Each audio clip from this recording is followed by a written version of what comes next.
Going live. Okay, we are now live for potential external viewers. Hopefully I rewired everything correctly. Let's see. There we are. Where are my notes? Oh, you're there. This is the Techno Buffet podcast, episode number 575, recorded Thursday, February 17th, 2022, in 5, 4, 3, 2, and 1.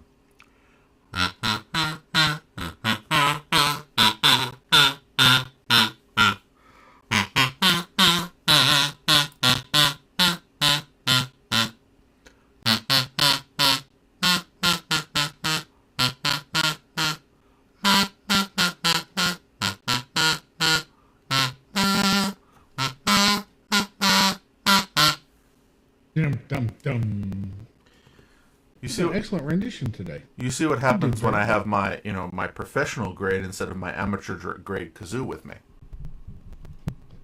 I'm just saying, I think you did a good job. Yeah, so I'm back in my apartment. Do you feel better being back in your apartment? Well, it's always nice when you come back and an hour late.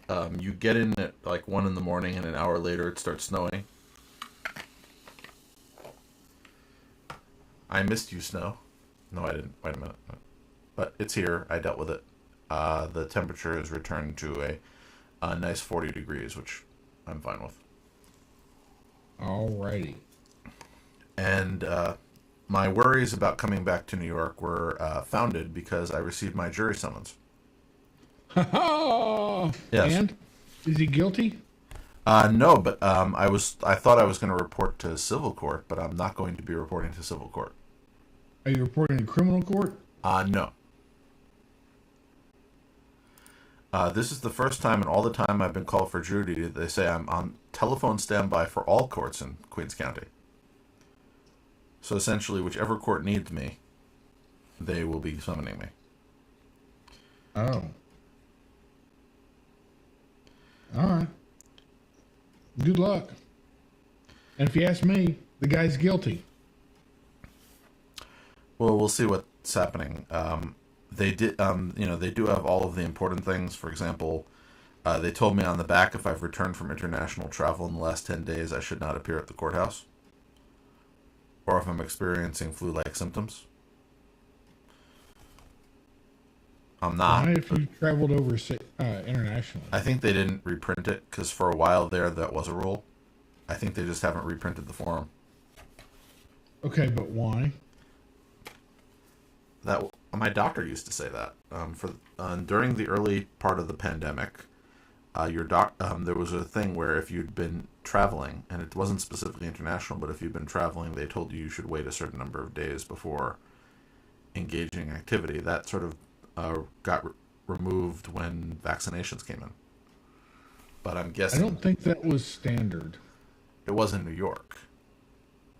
Remember, you live in Florida, where your governor believes that no government regulation of anything related to public health is a good idea. Not true, but I'm exaggerating. Close enough for. I'm exaggerating a bit.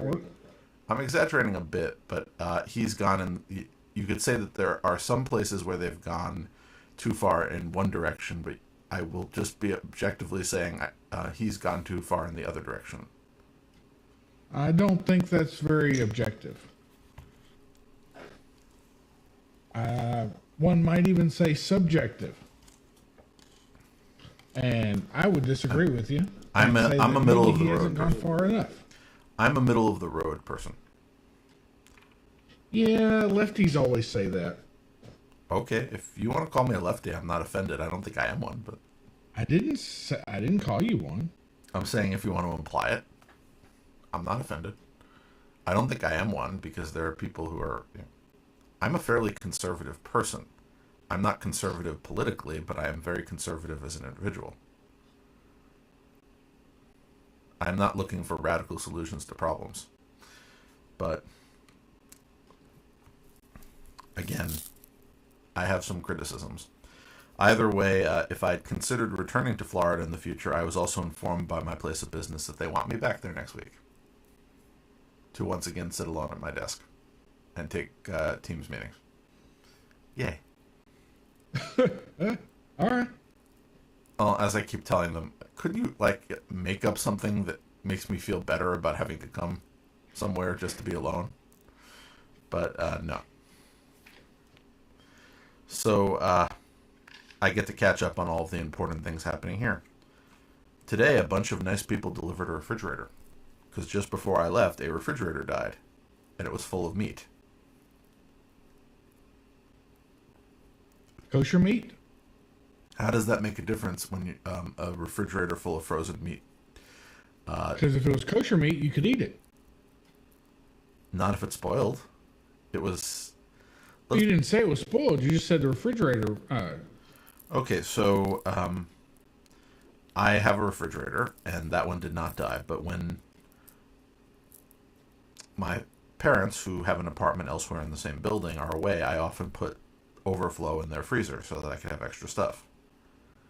So that means I'm not checking it regularly. So before I left for Florida, I went up to, make sure everything was all right up there. And so this was the night before I left, and discovered that the refrigerator had died, and it must have been dead for several days because everything inside it was completely defrosted. And so I got like 8 garbage bags and dumped it in the trash.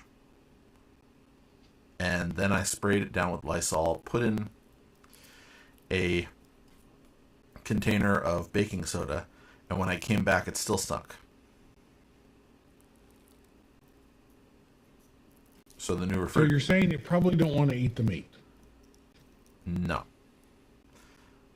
But again, since it's my parents' refrigerator, they from Florida ordered a new refrigerator, and I accepted delivery, and they brought it in this afternoon. And in order to take it out, they had to take the doors off the old one, and that meant that the stink permeated the entire place. Still smells up there.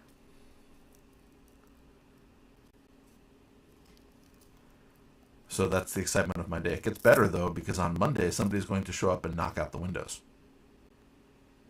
So apparently the one advantage of me returning to New York is all of the things that have been waiting here to get done are suddenly being called in by my parents. As in addition to being having an apartment in the building, they also own the building, which is why I get such a great deal on rent. But that's a whole other story. So they're coming to knock out the windows and replace the broken ones on Monday. So a lot going on around here.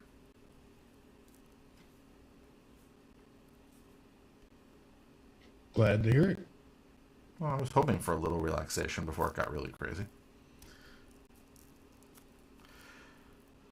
But I was thinking about your problem. You were telling me that you've discovered how to solve all of the three-way switch problems. So could you tell me about it? Because I have a three-way switch problem that's been annoying me for a while. Okay, so I have a 3-way and a 4-way switch. And I wanted to put a smart switch in place so that I could turn the lights on and dim them. Yes. And after pulling all the wires out of the wall and inspecting all the things, I was still lost. So I started to do some research on how 3-way switches work. Because I always thought they were, like magic. You had a switch, you had a black wire come in, black wire go out, the red wire go out, and the red wire was somehow special because it was a traveler or something. Yeah. And I just thought it was all kind of magic. Here's what I've learned. It's not magic at all. It's kind of ingenious. See, normally a switch opens and closes, right? Yes. When it's off, it disconnects wire one end from the other end. 3-way switches don't do that. So 3-way switches have a switch coming in and 2 switches going out. Or 3-way switches have an input wire and 2 output wires. When you switch them, it basically changes which of the output wires it connects to. So, it switches the connection from wire 1 to wire 2. And then you flip it on, it goes from wire 2 to wire 1. So there's always continuity through the switch. Just depends on which wire it comes out. So when you go to the other end of a three-way switch, it's the exact same thing, right? Well, if the two match so that your the wire that the electricity is coming in on goes through one three-way switch, and then the red and the black wire that are going through the wall together, they're actually both travelers. Just one time, when you've got the wire in one switch, one wire is hot and the other side is cold. And when you flip the switch, the cold side becomes hot and the hot side becomes cold, right? Yeah. So you go to the other end, and when you flip it, it does the exact same thing. It connects either one wire to the load or it connects the other wire to the load. So if on one side you've got it's in a position so that the wire is the load, or I'm sorry, where the electricity is connected to the red traveler, and on the other side you've got it connected so the red traveler is connected to the line, then that's where electricity flows and the light turns on. And if you switch either one of them, then it's expecting, it's either putting the wire, it's putting the electricity on the other wire or expecting the electricity on the other wire. Whenever they match, the light comes on. So I have one question. Yes? What smart three-way switch did you buy? An Innovelli. Okay, so you ended up with the Innovelli. Okay. And the Innovelli was really nice because I did not have to rewire anything. Oh, okay, so back to how three-way switches work. Okay, so that's a three-way switch. Well, for a four-way or a five-way or a six-way, all the switches in the middle are different in that they've got two inputs and two outputs. And when you flip the switch, it just switches which way they're connected. Maybe the top wire is connected to the other top wire and the bottom wire is connected to the bottom wire. And then when you flip the switch, the top wire is now connected to the other bottom wire and the bottom wire is connected to the other top wire. So it just switches them, right?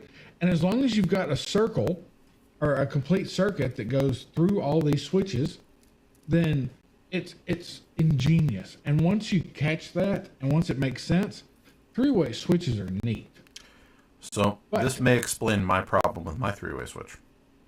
Yeah? So I have a three-way switch, and the newer smart three-way switches don't. In the old days, you had to replace both ends of the three-way switch. They made you, some of the newer ones, you only have to replace one end of it. Right. So this is the annoying thing right now. If I leave there are two switches, one at the bottom of the stairs and one at the top of the stairs. Yep. The bottom of the stairs, which is where the actual load is where I installed the smart switch. And I left the original hardware switch at the top. So it works perfectly if, in one sense. If I flip the hardware switch at the top of the stairs, it turns the light on and off.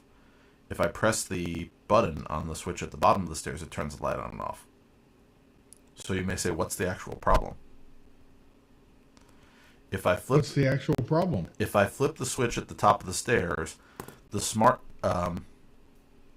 switch inverts which way it thinks is on and which way it thinks is off. And I haven't quite figured out how to fix that. So essentially, if I'm trying to control it remotely, if the switch at the top will make it so that regardless of what the actual position is or the actual power is to the light, it will think it's off when it's on and on when it's off, depending on whether this paddle is at the top or the bottom. Which suggests, based on your explanation, that I should invert a wire.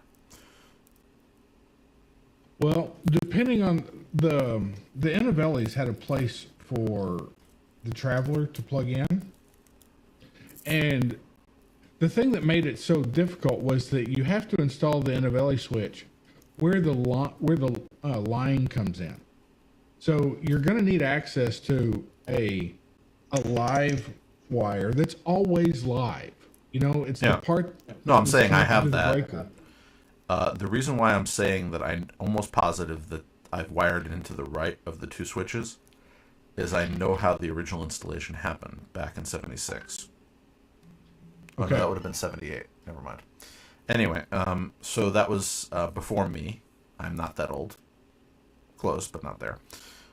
So I know because, as I said, I know the people who own the building, and they owned it prior to that. So I have Did had you conversations with them. tell the smart switch it's wired up in a three-way This is a configuration? no. This is a three-way smart switch. So it's not the Innovelli.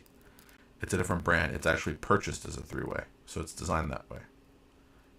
Because It's a different model. the Innovellis, I had to go into the Z-Wave configuration and tell it, "Hey, you're in an auxiliary switch situation." Yeah, but the And Innovelli could do both. yeah, This switch, there are two different models. There's a single pole and a three-way model. So since it's a different model, it by default is set for the three-way mode because you paid extra for that feature. well, the behavior you're explaining sounds very much like the behavior I saw when before I would tell it, one, I've got a neutral line, and two, you're in a three-way switch position. Yeah, and I think it's a matter of me hooking up the wrong of the two wires. So it actually isn't, it's not reporting correctly, but there's only one person I could ask. The person online whose recommendation got me the switch. Wasn't me. No, it wasn't you. No, I read reviews. Read the writings of people who recommend things, and this was one of the recommendations to solve the problem I had. So I could ask them because I took their advice if they had a similar problem with the exact same switch. So we'll see. Either way, it's been annoying me for a while, and I don't think the solution is to never flick the switch at the top of the stairs.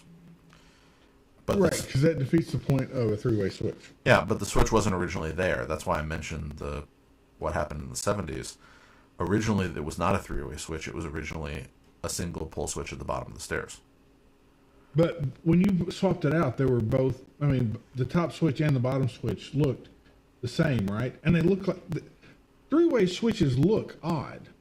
I mean, they're Well, really skinny. no, I've dealt with them. I've dealt with three-way switches before that weren't smart. But the thing is that what ends up being confusing is when the three-way was installed, what happened was the wall was open for construction and a wire, essentially a wire was strung up to the top and a box was put in. But the color, confusingly, the colors of the wire were apparently spare wire that was around. Ah, So usually you would expect certain colors in this configuration, but confusingly there aren't, which is why it's sort of harder to figure out what's what. Which means I probably need a tester and a helper to be at the top of the stairs, but I don't have a helper. Or a good yep. electrician anymore. Or just turn the electricity on and use a multimeter. No, that's what I'm saying. I would want to have something installed at the top and the bottom, which means it's probably better to have somebody at the top who can flick the switch and someone at the bottom, rather than running up and down the stairs, which is a pain. But I will figure it out at some point. For now, I don't go up the stairs that often.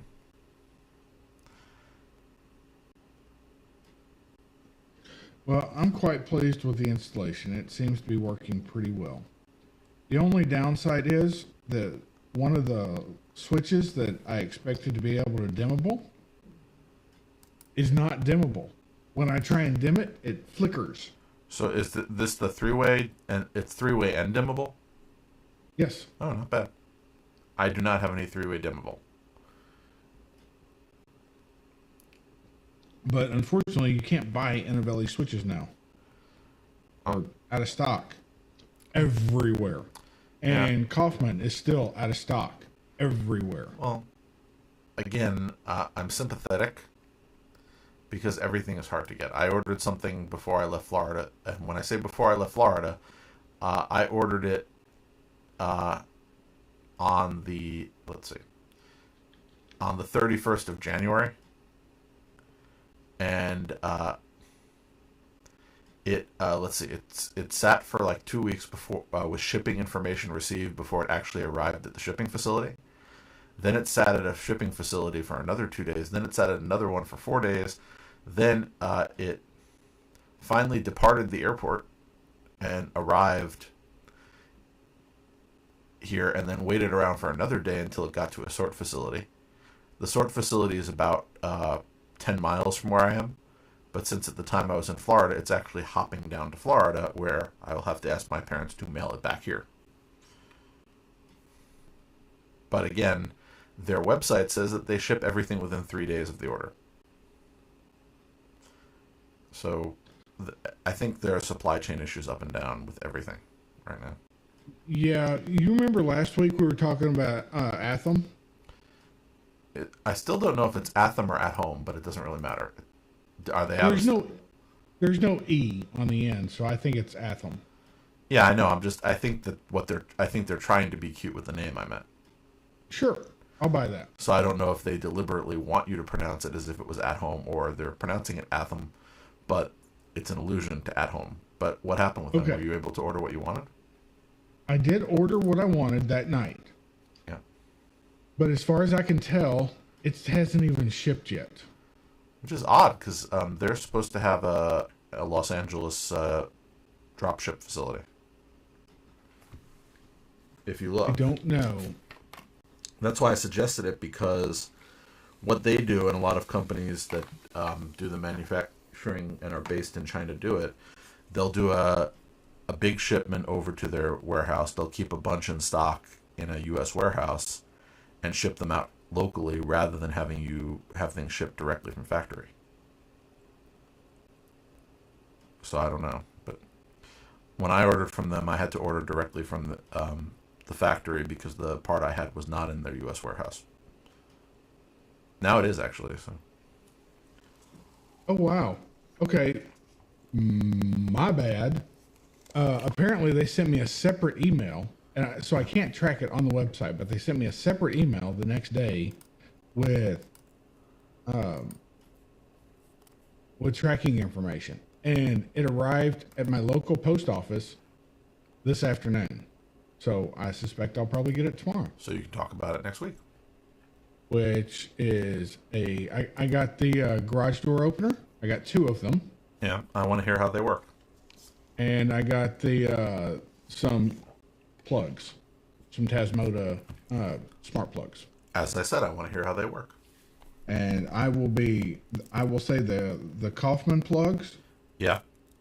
Exceeded my expectations. I told you, these got some tough competition. Yeah, as I said, I like the Kaufman stuff. I ordered. I have 2 of them running here, though not right now. Because I bought the 2 Kaufman plugs for my air conditioners. I have 110 volt plug-in air conditioners that go through the wall. And as you might imagine, being as it is cold outside, it's not air conditioning season. But I bought them because I want, even though I activate the air conditioner using an infrared emitter that turns it on and off, there was no way to know if it was on or off, and those infrared emitters send the same signal for power on and power off. So the Kaufman energy monitoring switch just tells me whether or not it's drawing power, so I know if it's on. So if it goes out of sync somehow, I can have it resync itself.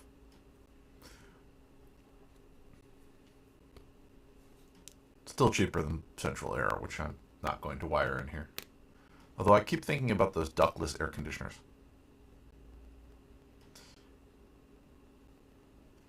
Someday. We all need a dream.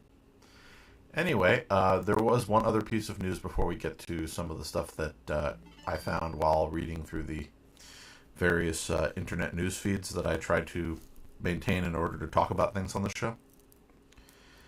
I've mentioned my project for automating the show notes. I think I'm getting close to a workable prototype.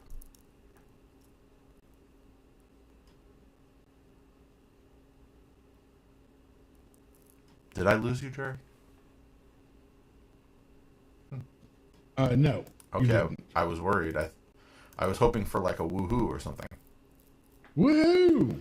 So it is currently it is worked in testing, but I think I need to do some refining because there were for the initial version of it. But I've been able to find a way to send things from my phone without having to create an Android app over to an API that I had to build, a simple one, and then create a admin tool where I can go through all of the articles that I have marked for the week, and then select the ones that I want to put into the show notes, and click a button and have it generate a WordPress post, since the website runs off of WordPress, and that can be the show notes.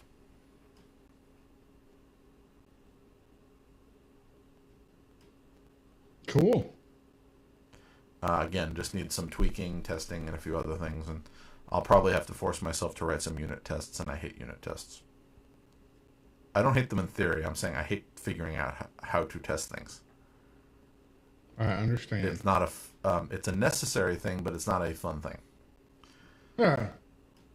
Well, that's a lot of things. I want to write something and then see it work.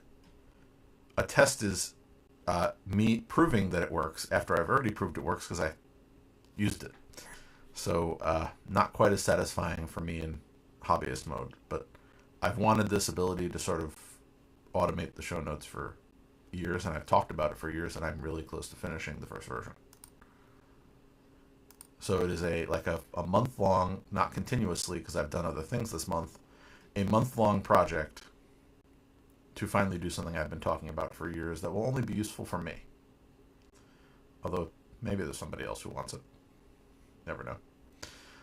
Anyway, so a few things that I thought you'd find interesting, Jerry, because I know I haven't played with my 3D printer in a while because I haven't been here, and it's been here and I've been there. But I saw this interesting article from Ars Technica about a do-it-yourself mechanical keyboard switch that apparently is in the Cherry MX style. Yes. So you can essentially 3D print this really good switch that's compatible with the keycaps that are used for regular mechanical switches, and then install it in a 3D printed body and make yourself a little printer. I imagine it's got to be expensive, though. Well, you have to buy the magnetic Hall effect sensors. Right. And Hall effect sensors, while not really expensive, There are a lot of you need a lot of them. well, there are a lot of keys in a keyboard. Yes. But it looks like sort of a fun project, especially since you get a really good printer at the end. Not a printer, really good keyboard at the end. And you can easily replace one switch if it fails by 3D printing another one. Yes. So I thought, I'm not suggesting you do it. I thought it was one of those projects you'd appreciate. Very, very much. And, I do appreciate it. Yeah. And your former operating system released a preview for Android 13, even though they're still working on 12L, which is, again, the large screen format minor version of Android 12. But they are working on the 13 preview apparently in parallel. So they've added a bunch of interesting features. So themed icons. Ooh. I think that's nice, but it's not something that I'm going to jump up and down about. Yeah, especially since it's only going to be some of the icons. You're always going to have apps on where they don't have an icon for you. Yeah, and that's the thing. Hopefully, there's an improvement there. The next one is they are going to be putting in a new photo picker. So right now, it uses sort of the file manager. Right. So the new photo picker will essentially be a variant of it that is customized for picking photos, obviously, and the document picker in Android allows you to share documents without the app needing permission to view all media files on the device. So the photo picker will allow that. So this is all the storage access things that they've created. And you remember that whole API that they put in that prevented people from having direct access to the storage? So the idea is your app doesn't have to request storage access because it'll call up the system photo picker, and the photo picker can get the access, and then there'll be an API. So if you let the photo picker share the photo to the app that wants the photo, then the permissions all align. Cool. But keep going. It's this last one that, yep. Yeah. Carry on. You'll be able to connect to Wi-Fi without the location permission. So essentially, this has been one of those issues where the location permission is one of the ones that's used for Wi-Fi, and they want to sort of separate it. So you'll be able to get a list of nearby Wi-Fi devices without actually knowing your location. That'll all be handled in the background. Cool. The next one, faster text hyphenation. Isn't that awesome? Yeah, it doesn't sound as exciting as it is interesting. So apparently, what happened was back in Android 10, they turned off hyphenation, because they found out that like 70% of the time spent on rendering text was about trying to figure out where to hyphenate it. And so they just said, you know what, no, and turned it off. Well, they figured out another way to do it. That it says 200% faster, and now adds negligible amounts of times to rendering. So I just sort of appreciate like little things cool. like that. Yeah. Where, you don't really realize that there's a challenging problem around hyphenation as a thing. I completely agree.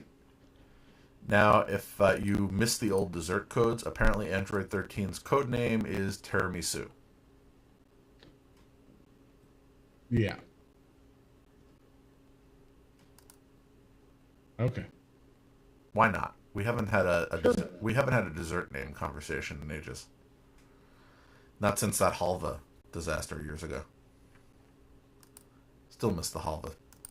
Anyway, so Google has disabled third-party smart display web browsers. So essentially, if you do not have an actual Nest Hub, if you're using one of the third-party Google Smart Displays, because they don't support the hardware for Safe Search, they have turned off the built-in web browser to prevent mature content from surfacing on shared devices.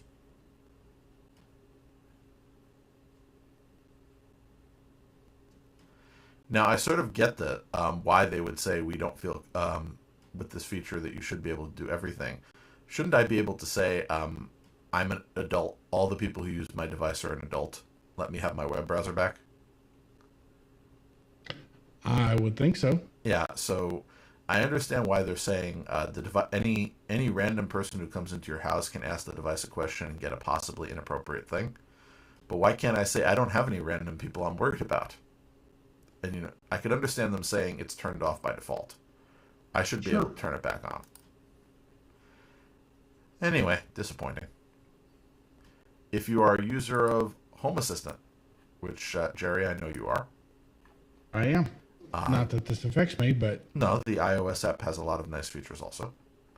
But this is I didn't see an update for the iOS app because I decided I will, if I see one, I would be covering it to your benefit in the list of things I put in here. Also, if I now have an API to send things to the show notes, I should give you an API key. Ooh. I'm just wondering, if I gave you an API key and told you how to send things into the show notes, would you actually do it? Maybe. Okay. Because on an iOS device, you can do it with something called shortcuts. Are you familiar with shortcuts, Jerry? I are not. Okay. I have a connection here. I know somebody who is really big on iOS shortcuts and has told me a lot of interesting things about them. Shortcuts, to put it simply, are like the tasker of the iOS world. Really? Yeah, you should look And built in. Yes. So you can do some scripting. That's pretty much the extent I know about them. But the reason I know about them is I've talked to people who have done some interesting and useful things with them. So I don't know exactly how they work, but I gather there's some basic scripting that allows you to do this sort of thing. So if you ever want to do the same thing I'm doing, just share things into the show notes, I should be able to make that happen. I have not built. Wow, that'd be neat. Well, I haven't built multi-user support yet, but if you actually put stuff in, I would add that feature. Let's see if I email you stuff first. Okay. I just again, that's version 2.0. I'm not even version 1.0 yet. Or if I should make the first version 1.0, maybe it's too broken to be a 1.0. How long did it take to Home Assistant to get to 1.0? Oh wait, 9 years. It never got to 1.0. It was at like what point 119, and then it switched over to date based. Anyway, jokes aside, back to Home Assistant for Android. They've added in local push notifications. So essentially, your notifications are not going to be routed through Google. Instead, the app will establish a constant connection to your Home Assistant server with WebSockets. That's interesting. Yeah. Now, the thing I wonder about that is the impact on battery life. And, because again,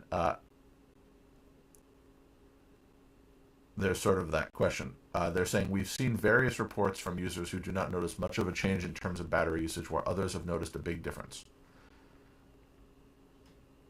So they're saying that they can't figure out why some people are seeing that it's more. Now, the simple truth is they have three options, which is never use this feature, only use it while the screen is on, and always have it enabled.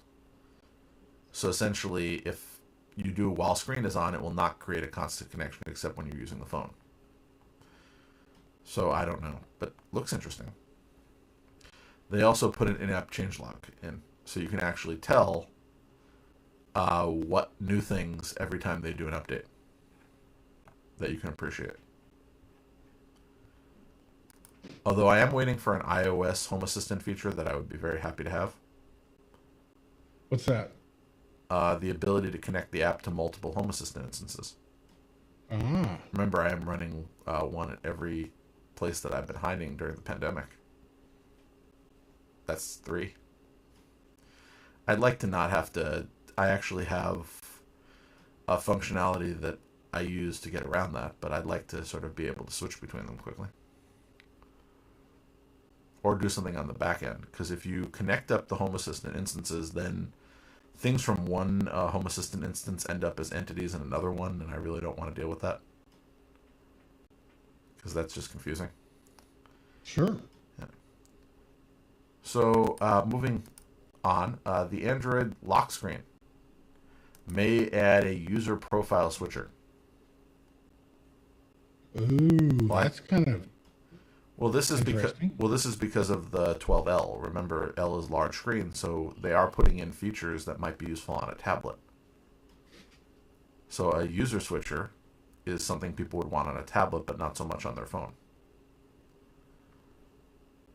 Have you ever used multiple profiles on a single device on Android before you jump ship? negative. Not on Android. Not on. But have you used it on an iPad? No, actually, no, I haven't.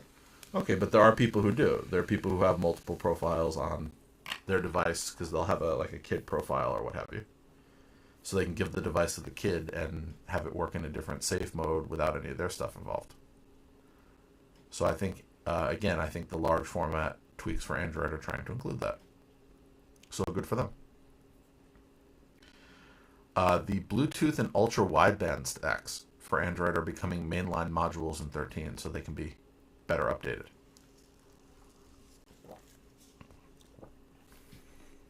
That's good. Yeah, the next one made me think of your CarPlay commentary. So I found this article from Android Police by, probably will mispronounce it because I don't think I'm pronouncing it correctly or incorrectly. Hagab Kavathian. If I don't think that individual is a listener to the show, but if I'm mispronouncing his name, I apologize. I just don't know how to pronounce it, and there's no pronunciation guide on his bio. So, but he essentially came up with all of these things that he thought Android did poorly. So it made me think of how much you loved switching over to Apple CarPlay. So one would be planning an itinerary. So if you're doing Google Maps on Android, it doesn't give you a great overview on potential options, even though it does it on the phone. It does not do so That's on true. the interface, and I agree with that one because you've heard me complain about it. And this is not just limited to Android Auto, but also uh, CarPlay, Google Maps on CarPlay is the exact same way. yeah, it's probably the same user interface, just ported over to the other system. Yep. But it's the same thing. Why is it so hard that when I start to navigate, that it gives me the options of how I go? Which, remember, you've heard me complain that there are things I don't want. There are things I don't want to go to, and I have the hardest time figuring out how. Even though I know there's a button there that will show me alternate routes, I can't figure out what the alternate route is. I sort of have to guess because it isn't. The interface is not really clear about where it's sending me.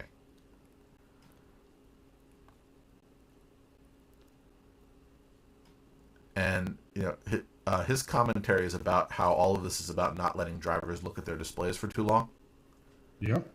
But I'll agree with his thesis on it that it says it ends up taking up focus from the road much longer to figure out what you're supposed to do to get to the thing you want to get to. I know, right? Yeah. Now, I don't want to be sitting around looking at my screen when I should be looking at the road. I think that's dangerous. Here's one example for you. There is no way to open up Google Maps on a connected phone while driving, but you can do that on iPhone using CarPlay, apparently.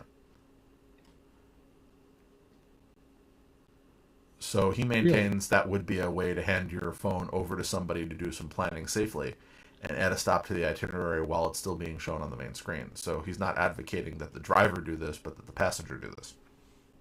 You know, I've actually never even tried that because I knew it wouldn't work on. So, well, see, I taught you something for your thing. Yeah, I didn't even realize I could open it, which would alleviate some of the issues. Well, you more often have a passenger than I do, don't you? I do. I'm a solo driver a lot. And I have something to say about Android Auto when we're done going over this list, which, as I said, had a lot of interesting points, which is why I thought it was worth talking about. So when entering an address, this particular author suggests that you should be able to, when you are stopped at a light, enter in addresses. Whereas Google only lets you enter in things when the car is in park. Really? I don't. Huh. So essentially, apparently, CarPlay will let you enter text input when you are stopped, so when the brake is applied, but you are not in park. Whereas Android Auto will only let you do voice dictation unless the car is in park. I wasn't aware of that because I've never used CarPlay, but apparently that is true. I'll take the author's, whose name I'm still convinced I'm mispronouncing's, word for that. But I don't think necessarily you should be typing things while stopped at a light, for the simple reason that there are people behind you and you might get rear-ended. Sure, I'll buy that. Yeah, again, it's back to if you want to do something that will cause you to get rear-ended, should your car let you? But that's a whole other... that's a whole other conversation, because it's sort of... The feature is there because they're trying to prevent people from doing distracted driving, and they know that if they enable something, somebody's going to do something stupid and get into an accident. So the question is, what is the right amount of paternalism from your software? Less. Okay, I'm just saying, I understand their point. I agree. I think they could create a better interface, though. And I have a few things that I've been meaning to do in regards to this. Also, I get really weird suggestions from Google Maps on when I plug it into a car. I don't know how it picks the list of places that it's suggesting that I might navigate to. Really? Some of them are just, I don't know. No, there are a few that are places that I've regularly gone to, which are reasonable guesses, but some of them I've never been to, nor do I have an interest in going to, and I don't know how they end up on the list. When I was in Florida, it tried to convince me to navigate to a restaurant depot in Miami. That's funny. I don't own a restaurant. Anyway, the next one will be location sharing. And the sort of point on that one is that you should also be able to share your trip by text or by WhatsApp message. not simply by people who are in your Google Maps contacts. So there That would should be be, cool. yeah, again, it's a feature. And the feature is apparently there because you can apparently do it on the phone itself, but you can't, there's no interface to do it in this particular version of the app. Messaging, I think they're working on. Essentially, the improvement of the messaging system, but again, there are still some issues there. So he's suggesting that it could show the message on the screen for a limited time. And we're still back to that would take your eyes off the road. So while, yeah, I'm tempted to be able to look at the screen while I'm driving, but I think that I need to be saved for myself to a degree. Huh. No, I think we all do. So I sort of understand why they're not going to show you the whole message because you'll be reading it. I know that music and podcasts are going to be improved in the new design because we've seen mock-ups of it. But there's sort of an issue of this. And he's complaining that Google Assistant won't show you the closest options to what you've selected to pick from. And again, we're still back to that's not really so much Android Auto as Google Assistant. And Google Assistant's voice recognition for any of the voice recognition stuff for asking for a musical track works horribly for me. Really? No, because of some of the obscure tracks I have. That's true. Yep. Yeah, I'll buy it's that. yeah. Well, remember, you've known me a while, and you may notice that I am not in the mainstream of music. That's true. That does not bother me, but number one, and I complained about this to Amazon early on when I got the Echo, that they couldn't figure out non-English music titles. So I communicate with my voice assistant in English. That's my primary language, but I listen to music where the title may not be in English, and I could never figure it out. And I said, can't there be a word or like a signal that says that the title that allows me to search for a title in a different language or phonetically? Because I cannot get it to play anything that I want if it's not an English title. Then you get to when there are different versions of the song by different artists and things related to that where, no, I don't want that version. I want the other version. Yep. And also, none of them have a feature when it plays a song for you to say, no, that's not what I wanted, and let it learn from it. Shouldn't it get feedback from me that what I asked for is not what it gave me? That's how That'd things be get nice. better. Then we get to incident reporting. I have never reported an incident using Waze or Google Maps on Android Auto or even on the phone itself. Really? I probably should.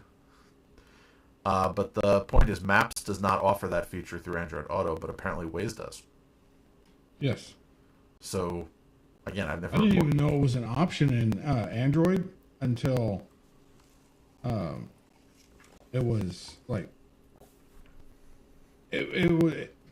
I was riding as a passenger before I realized that I could report an incident. Well, I knew you could report an incident, but I didn't know you could do it from Android Auto because the Maps doesn't, but Waze does. I knew you could report one in Google Maps because you get alerts about them. So somebody had to be reporting them. That's true. The next complaint is about phone temperature, and this is one that I'm worried about now. So if you remember, I ordered the Motorola MA1, which is the wireless Android Auto adapter for my car, and it came here. So I used it. So I got As here. one would expect. Well, I got here on Saturday night, and on Sunday, for obvious reasons, I needed to bring stuff to put into my house, like food and other like things that I didn't have because I hadn't been here. So I went to the local pharmacy / convenience store / what have you to pick up one or two things, and I went outside. I brushed all the snow off my car.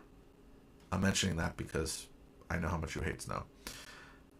And I plugged this thing in and drove. So essentially, I didn't drive a long distance yet.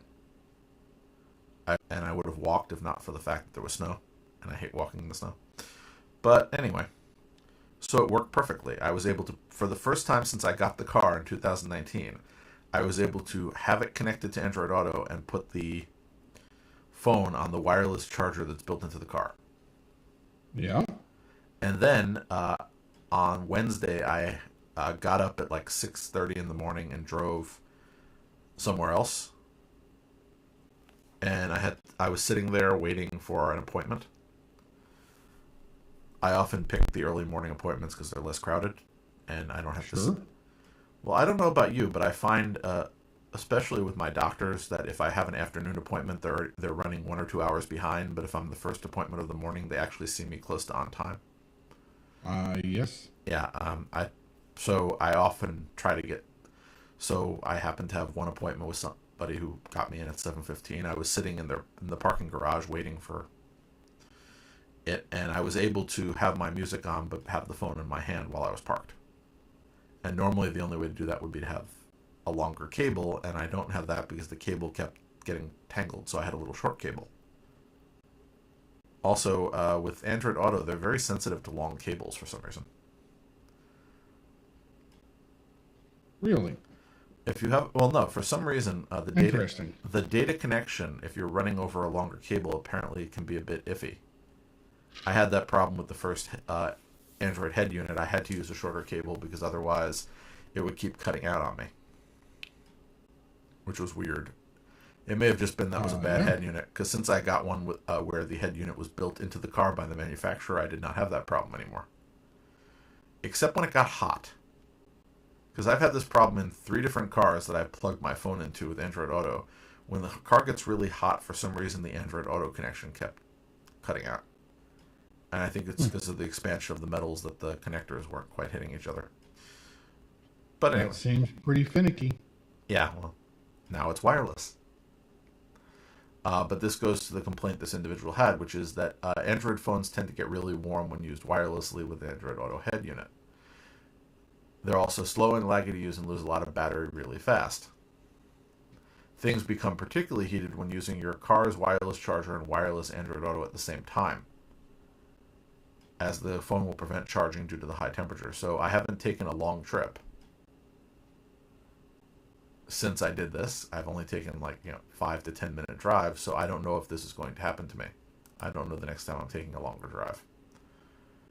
Even when I start going back to the office, that's only 20 minutes away without traffic. So we'll see. Anyway, moving along.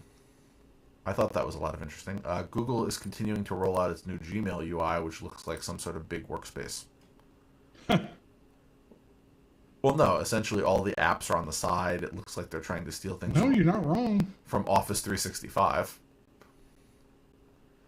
which I'm now using under protest at work. But so again, nice to have everything in one place, but I'm not sure I like really this design. Hopefully I have the option, if I decide I don't like it, to continue the way I was.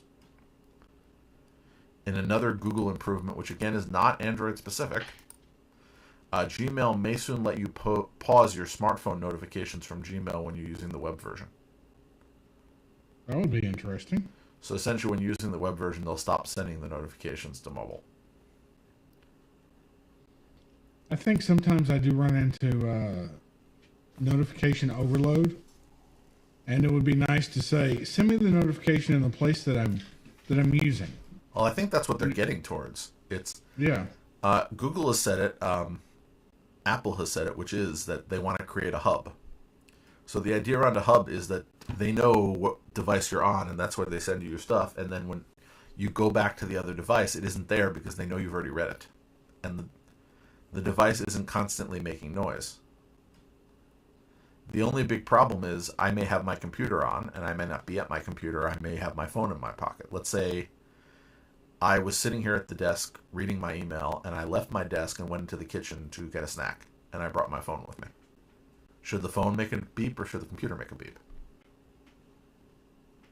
Beep being the euphemism for notification. I understand. Okay. No, I'm clarifying in case there was confusion.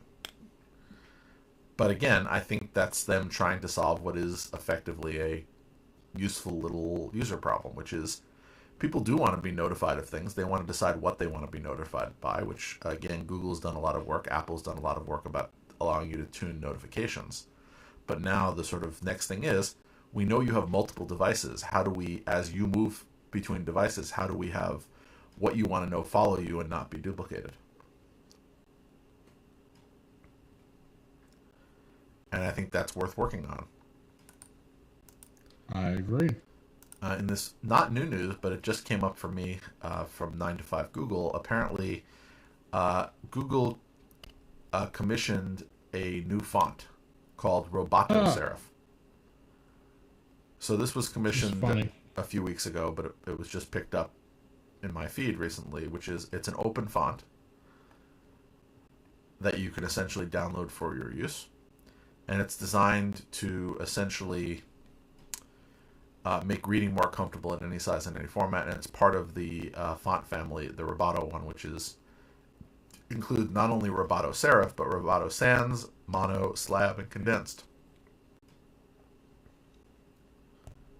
So if you are a font enthusiast, Jerry, are you a font enthusiast? There are places where font is really important to me. No, I'm saying there are actually people who are really into fonts as a thing. Oh, yeah. Are you one of those people? No, I'm not one of those. I like a nice font, but I'm not going to say that I'm an expert. I remember one time I got into a conversation with somebody who was explaining to me the difference in fonts on road signs. That was somebody who was really into fonts. Closest I got was I watched the Helvetica documentary. That's pretty nerdy. I was bored. I was doing something else at the same time. I was listening to it in the background. It was interesting. Anyway, moving along.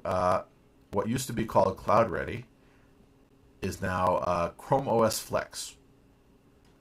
So essentially, Google is letting you turn any PC into a Chromebook using what used to be Cloud Ready.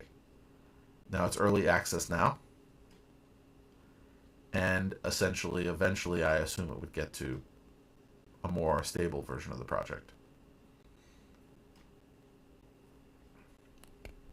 I suspect so. Well, the thing that sort of annoys me is when I logged on tonight, and you know that I use a Chromebook to bring you in, because it's just a computer that won't hopefully break very often, and I can just leave on the desk, and it's cheap enough that I could just do it for that. So the Chromebook that I use, when I was away, I was using the Duet, which is that little tablet-like Chromebook that I bought on eBay. But what I have sitting on my desk here is a full Lenovo N22 Chromebook that I've had for a while. And what popped up on the screen when I logged in, it said, your Chromebook will no longer receive updates after June 2022. So the one downside is, if you have a regular computer, you know, an Ubuntu system, a Windows system, even a 10-year-old system, you still can get an updated operating system for it. There may be a point at which the hardware isn't worth keeping it, but there's always at least one operating system that will still support it. True. Chromebooks, while they do have a long set of updates, there's a point at which they will no longer give you security updates, and you can't install anything on there that will fix that. Which I don't quite get. I understand they won't necessarily support the hardware, but if they can if they have a project that can turn any old Mac or PC into what's effectively a Chromebook, why can't they continue to give me some variant of security updates? I understand or they're at least not, like update you to a newer version. Well, again, maybe they can't do the drivers. They're not going to. I understand them saying we can't commit that the underlying, specific drivers for this device will continue to work. However, what about the actual browser? What about, some of the infrastructure that's not hardware dependent? Why can't they do what they did with Android, where they had the same problem with the mobile providers, that they wanted to update parts of the operating system, but they had to update the whole thing initially, so they started breaking it out into components. So why can't they break out Chrome OS into components where, okay, fine, this part won't update anymore, but this other part that we're going to continue to maintain will still get updates? I wonder if it just takes time. Well, they might be thinking they're going to do it. They just they haven't gotten around to it yet. Yeah, I'm just saying I hope that they're going in that direction. Because this computer works. There's no reason why I should worry about it.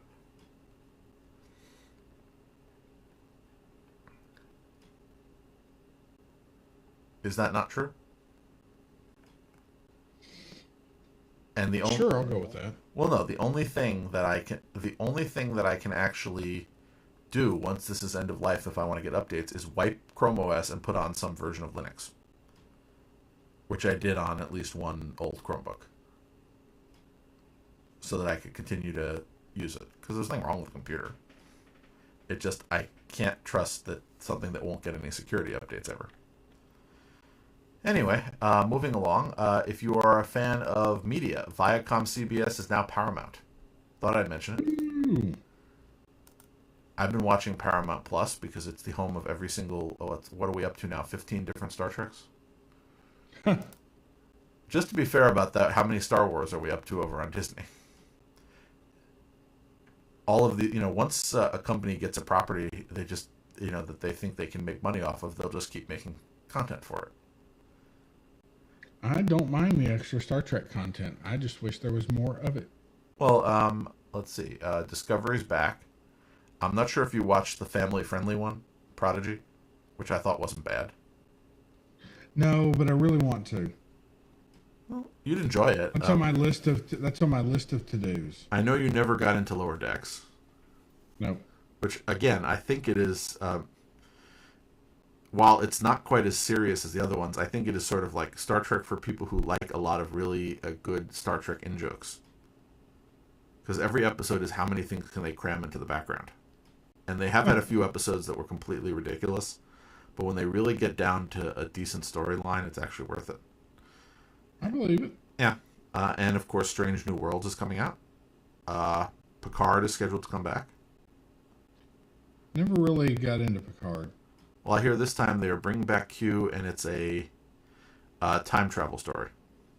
So that could be good. Time travel stories. I like time travel stories, and I think judging by the interviews, their take on the Q character is a lot more mature than he was during the original show, while still being annoying, which is good. I guess being a parent was good for him. You never know. I gathered that it was also, I think that the way that Q acted in, let's say, the 80s and 90s wouldn't necessarily fly today, like a lot of characters from that period. Ugh. No, you have to. I'm not talking about some of the other sociological things. It's more sometimes when you look at characters from the past, you say you cringe a bit at some of the things they said. Are you telling me? I understand what you're saying. No, I'm saying it's things that even back then probably shouldn't have been acceptable, and I'm not talking about, again, I think in some areas there's an excessive amount of that, but I'm saying there are some things where it's just... Anyway. Also, I try to think things in context, because I can enjoy things that would never appear on television today in context as, okay, back then it wasn't quite the same. Okay, cool. We can get into a long, detailed discussion of my opinions on the retheming of Splash Mountain another time. Mm-hmm. Anyway, moving along. Apparently they've put in a feature where you can speed up Google Assistant by removing unused devices, which are apparently slowing it down. So one of them happens to be, if you have Google Assistant set up on too many devices not in active use, apparently that slows things down. I don't know why. If that's not the device you're using, why it would slow things down overall, but apparently it does, so now you can deactivate devices you're not using. Cool. And this one I thought you would also appreciate. Ford makes it easier to 3D print accessories for the Maverick. This seems like I vaguely remember this from, is this an older story? But it was just put out by The Verge, and I saw it, and if it was mentioned before, then I might have missed it because I don't follow 3D printing devices for cars. But I thought this was interesting because specifically the article said that this week Ford released CAD files for the storage area under the rear seats and for its slotted accessories. So the idea of a company releasing the files so that you can print things is not really typical, which is why I thought I'd highlight it. Most of the I want to go print an accessory for my car, it would be the hobbyists who do it, not the company saying, okay, fine, we'll sell it to you, but otherwise here are the diagrams, go do it yourself. So I wanted to sort of. Well, I think they just released the sizes, right? Well, they have a page here. I don't have a 2022 Ford Maverick, but I think the fact that they actually have a page on their site, how do I use 3D printing to customize my Ford Maverick pickup? Yep. I think the fact that they have that and they have the files to help you design accessories, I think that that's very encouraging for a company to say, okay, we realize there's this robust hobbyist market. We're going to support it. Cool. Especially since the notation that if they sell you a pre-printed version, it's a lot more expensive than you doing it yourself. So the fact that they're doing this and it's against their profit motive as well. Anyway, I just think I think it is interesting when a company gets involved with the hobbyist market, which is why I'm highlighting it. And finally, if you are on Twitter, apparently Twitter is now letting developers label bot accounts. Interesting. So essentially, if the thing that is doing the tweeting is an automated account, they're going to label it so that you know that it is an automated account. Now, that doesn't mean that people will not automate things and then make them pretend to be real people. But I think this is fair for, let's say, good actors who are creating, an automated bot that is supposed to be an automated bot.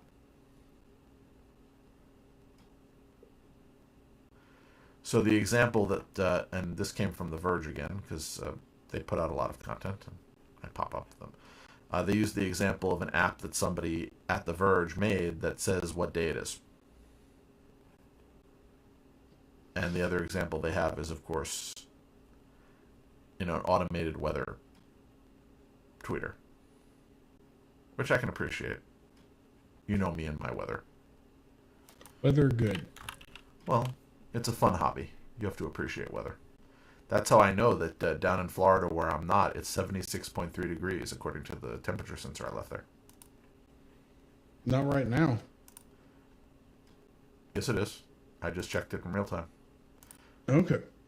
Well, again, that's further south than you are.